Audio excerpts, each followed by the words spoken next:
অভিষেক বন্দ্যোপাধ্যায় সভাকে ঘিরে পুরুলিয়ার বলরামপুরে দেখা গেল জনপ্লাবন এবং এই সভা কিন্তু রীতিমতো হয় পুরুলিয়া লোকসভা কেন্দ্রের প্রার্থী শান্তিরাম মাহাতোর সমর্থনে। আজ বলরামপুর সভায় মানুষের উচ্ছ্বাস এবং এই উচ্ছ্বাস নিয়ে প্রার্থী শান্তিরাম মাহাতো কি বলছেন তার কাছে সরাসরি জেনে নেব। শান্তিবাবু, আমরা দেখেছি পুরুলিয়া বলরামপুর বিধানসভা বিজেপির গড় ছিল, কিন্তু বর্তমানে যে জনপ্লাবন সেই জনপ্লাবন কিন্তু রীতিমতো ইঙ্গিত দিচ্ছে আপনাদেরকে যে এই সভা কিন্তু আপনাদের একটা কার্যকরী ভূমিকা নিতে পারে। কি বলবেন আপনি?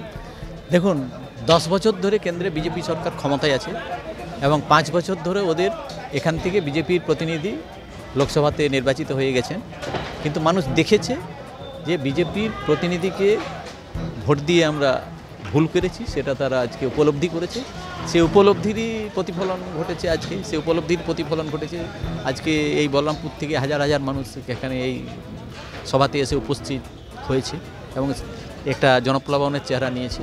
উচ্ছ্বাস কেমন দেখলেন? উচ্ছ্বাস, ব্যাপক উচ্ছ্বাস মানুষের মধ্যে উৎসাহ উদ্দীপনা ব্যাপক ছিল। তার কারণ আমাদের বাইরের থেকেও যারা এসেছিলেন এখানে আমাদের নেতৃত্বের মধ্যে, বিশেষ করে মাইনরিটি সেলের রাজ্য সভাপতি তিনি এসেছিলেন, তিনি বলছিলেন আমি এত উচ্ছ্বাস অন্য কোনো সভাতে দেখিনি। অভিষেক বন্দ্যোপাধ্যায় কি বার্তা দিলেন? অভিষেক বন্দ্যোপাধ্যায় তো বার্তা দিয়েছেন যে 2011 সালে থেকে যে আমরা উন্নয়ন শুরু করেছি, আগামী দিনে সেই উন্নয়নকে আরও ত্বরান্বিত করতে গেলে, আরও যদি এলাকাকে আর্থিক দিক থেকে মজবুত করতে হয়, তাহলে আমার নাম করে বলেছেন যে আমাকে জেতাতে পারলে আগামী দিনে আরও আর্থিক পরিস্থিতি মজবুত।